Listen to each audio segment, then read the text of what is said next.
Lalela, it's a story time. Ngicela ungenzele kanje. Uma uwumuntu wesifazane osaya esikhathini, ngifuna sikhulume ngale ndaba ngoba i-story time lento iqhamuka from i-story time, from indaba engiyibhalelwe sisters.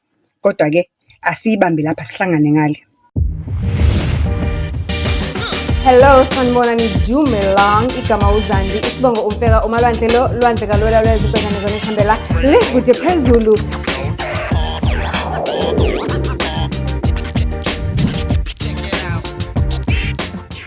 Do join.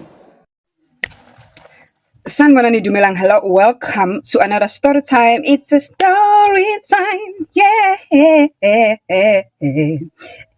It's a story. Ngicule ngedwa. Abona ke manje sengicula nawe. It's a story time. It's a story time. It's a story time. It's a story time, yeah.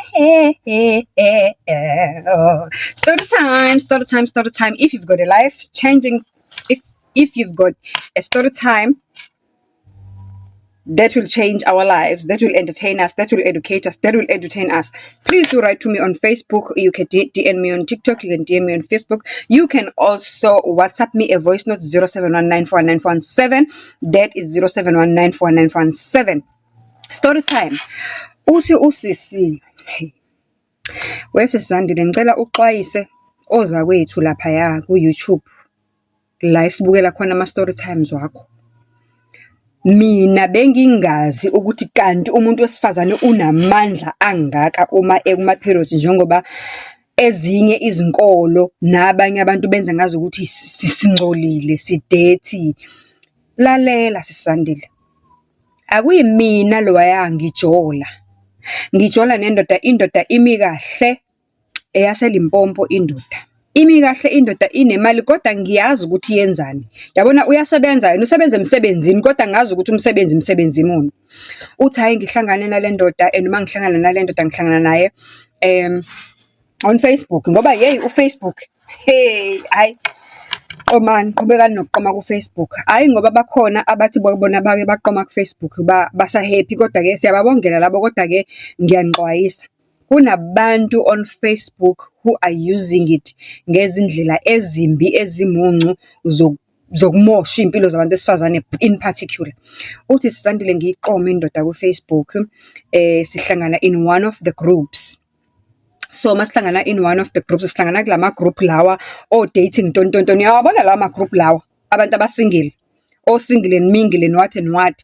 Uthi sihlangana kuleyo group ke uthi hayi indoda isende iprofile ichaza ukuthi ifuna umuntu onjani, ifuna umuntu okholiwe, ifuna umuntu onjani ngithi hawu ngithi nami ngiyifunda le profile ngibona ukuthi hayi cha ubambo lwami phela lolu. Who doesn't want a God fearing man in this lifetime? Kukubi kubolile ezweni elinkunje. Who doesn't want a God fearing man? Wathi nje mengabe ufuna umuntu esifazane okholiwe noma ngane ingane kodwa azingeqi ukuthi ungathi hayi nami nginayo ingane kodwa iyodwa. At least ke kusho ukuthi ke understandeka ngoba phela ngoba uthini uthi azingeqi ukuthi uma yinye uzoyamukela sizohlala nayo uzoyikhulisa njengeyakhe ngathi awu Nkosi yami waziwaphila umuntu. Yonke lento uyibhalile yazi indaba yinde. Uyibhalile indlela indaba ngayifunda nibaningi abantu besifazane bebefaka lapha ama comments wabo. Omunye ethi ngikhona darling, omunye ethi omunye eziveza ngendlela aziveza ngayo. Uthi ngathula le post ngayibuka. I'm sleeping on this post ukuthi mhlambe laphela iviki lokuqala kuloke ngiyibuka le post. Ngaze ngamsendela i-friend request lo Mlisa ngase ngiyaqala ukumlandela ke manje ukuthi ubani wakabani wenzani uphila impiloni. Ngiyambona uMlisa ukuthi uyasebenza, usebenza emsebenzini, he's working at work kodwa akuveli kahle ukuthi wenzani. Uyabona labantu abanama profile amahle aveza a lavish lifestyle ehalisayo kodwa ngisho profile yakhe ibio ingasho ukuthi wenza umsebenzi imuni.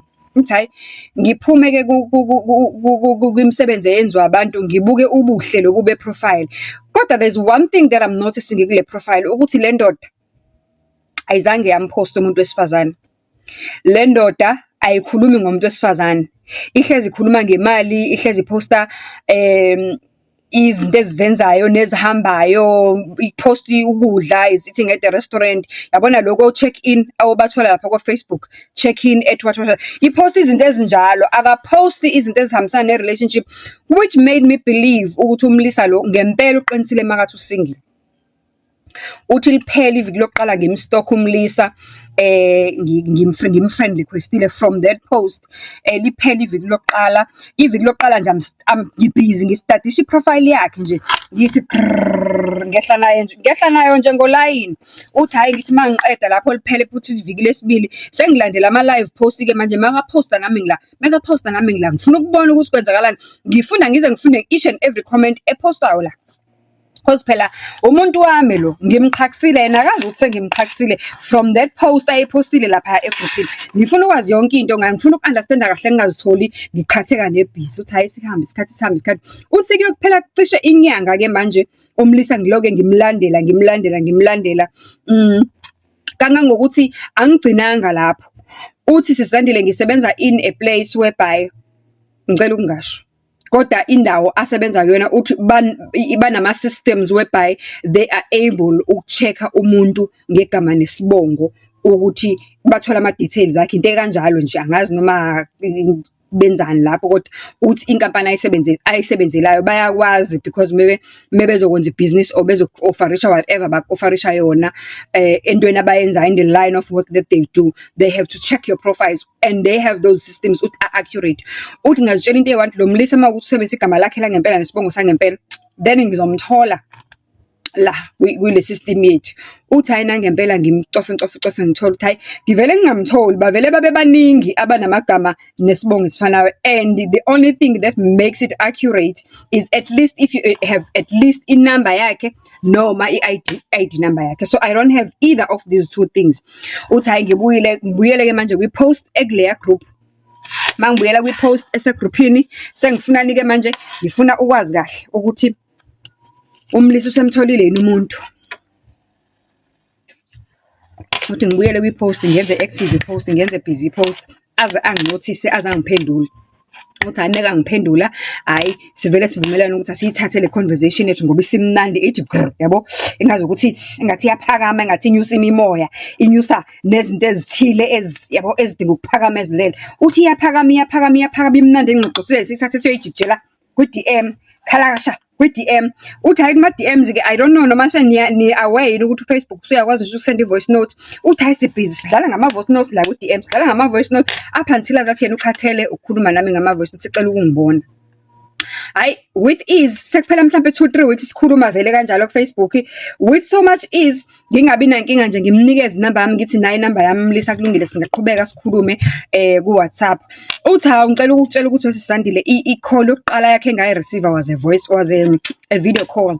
Uthi hayi ngangamind vele umuntu wami musi ngizitshelile mina ukuthi umuntu wami yena akakokwazi, kodwa ke phela ke inkulumo imnandi iya vibe nje yahlangana kamnandi siyajela yabo we are gelling sizana kamnandi it's uthi hayi alokhu nje ke angifonele ngevoice ngevideo ntontoni le ya WhatsApp sengiyamtshela ukuthi hayi darling ngisemsebenzini ngicela ukuthi sibe sikhulume kahle ntamba mama ngifike ekhaya ngoba emsebenzini phela manje angikwazi ukulo ngihlele kwi video call. Athi hayi okay it's fine, ngisi mina hawu kantona awupha ukhona emsebenzini. Athi hayi no I'm on my lunch time, I'm taking my lunch break, I'm traveling, actually I'm traveling, I'm on my way to the airport. Uthi kuyakhuluma I'm on the way to the airport. Uthi yabona labantu abakhuluma nge-life yasema airport abakhuluma nge-life yokutravela wehlawunyuka vele neprofile iyakubonisa lokho. Uthi hayi zihambe izinsuku kucaca ukuthi hayi uthando liyangehlula naye liyamehlula up until a point whereby athi hayi I'm coming to see you. Uthi uMlisa usemlimpompo mina ngiseJoburg. I wanna see you. I have a business deal that I have to do in Joburg. When I finish with the business, I will stay for 2 more days. I want to see you. Uthi hayi ngempela ke ba arrange ke afike ke uthi amthumelele ngisho imali amsendele 3000 rand. Are you driving using public transport? Here is imali ozogibela or ufake ngayo petrol uze kumina la ngizobe ngikhona.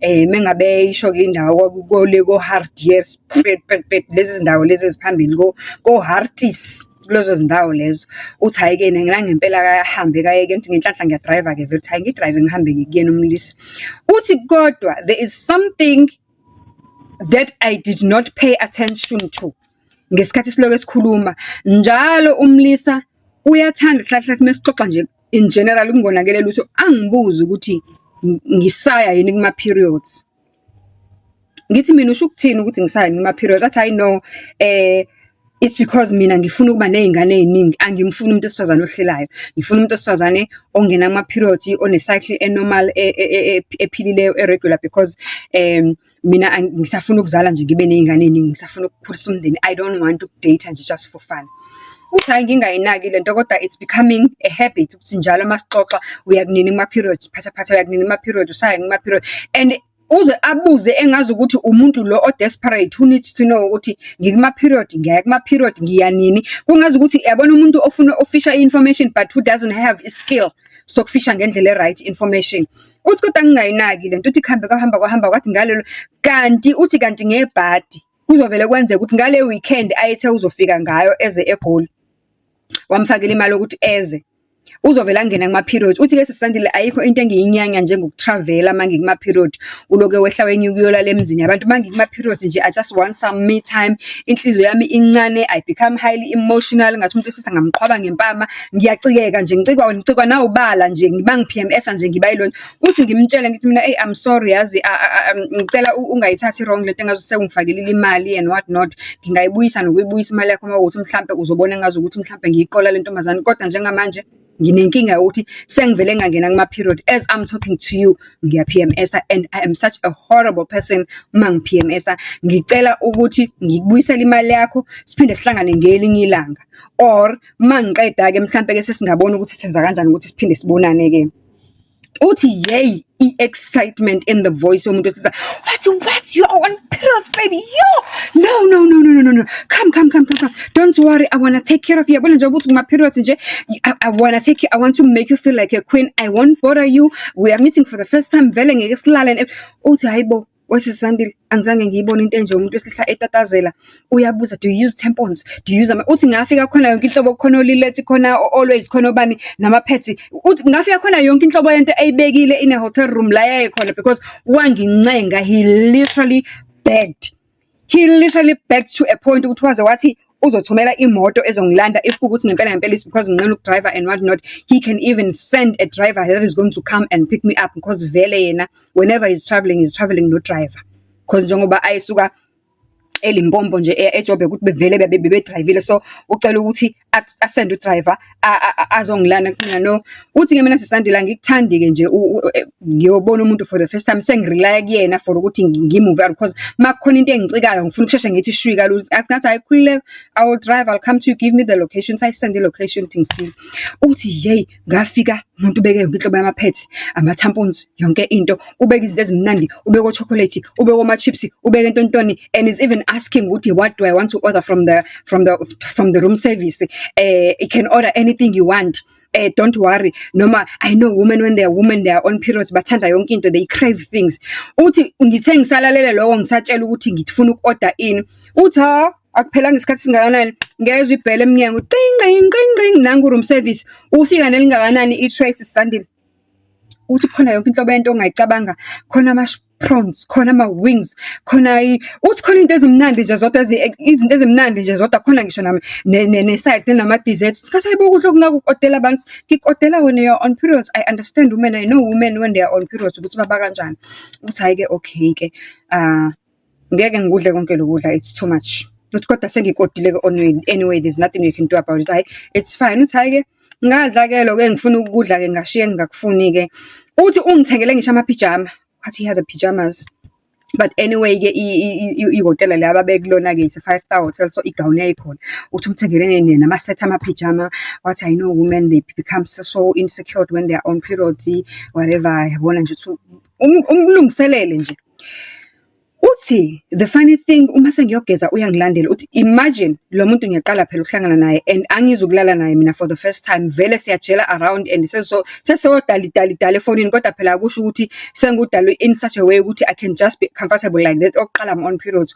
uthi nayo indoda yangilandela ifuna ukubona ukuthi ngimenstruate kangakanani. What do you use? Do you use tampon? Do you use ipad? Uthi hey ngicela ukusho ukuthi indoda yahamba yaya ku dustbin la engangilahle khona ama-pads engangiwasebenzisa yawakhipha. I realized that mase ngibuyisa ingqondo very late ukuthi kusho ukuthi wawakhipha, angimbonanga ewakhipha kodwa kusho ukuthi wawakhipha.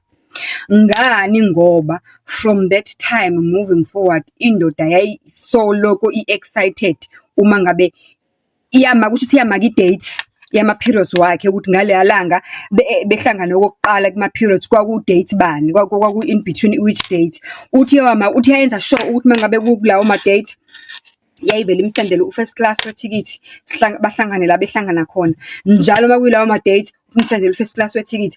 Uthi la qala khona ukuqaphela is the day whereby he even offered ukuthi excuse me ucela ukuyomgeza, cela nje umkhipha ipad amgeze amnabikelise njengengane, just want to take care of him. And I was like no usiyang-offenda lento ukuthi njalo lento ifuna ukuhlangana nami mangima period ayifuni ukulala nami but nje ine obsession yegazi lami. Why? Uthi la engarealize khona was too late. Did you know ukuthi kunesithwalo whereby umuntu wesilisa akanandaba nawe akanandaba nezinto eziningi, he just want igazi lakho. Lento le isingenza ngikhumbule enye ipost yomunye umkhulu kulabo omkhulu labantu abayizinyanga abalaphayo owakwaposta kudala sengiyayihlanganisa manje because ngithole le story. Wathi siyazazi yini thina abantu besifazane ukuthi si powerful kangakanani mangabe sikuma period. Wathi igazi lomuntu wesifazane li very powerful mangabe kuma period. There is when you really need to fast and pray for your breakthroughs, for the things that you actually want. Umlisa lo usisayihlangene naye Joy waqoqa ama-period ama-pads akhangcolile awaqoqa wathathe ahambe nawo. Uyena kuphela umlisa wayazi ukuthi wayewenzani kodwa umlisa loyo wayethwele ngani ngegazi labantu besifazane. Be careful how you discard ama-pads wakho uma ngabe usesikhathini. Izithwalo sezi-advanced abantu sebethwala ngegazi labantu besifazane. Hayi sihlangane esitorini esilandelayo ngigeza izandla kule.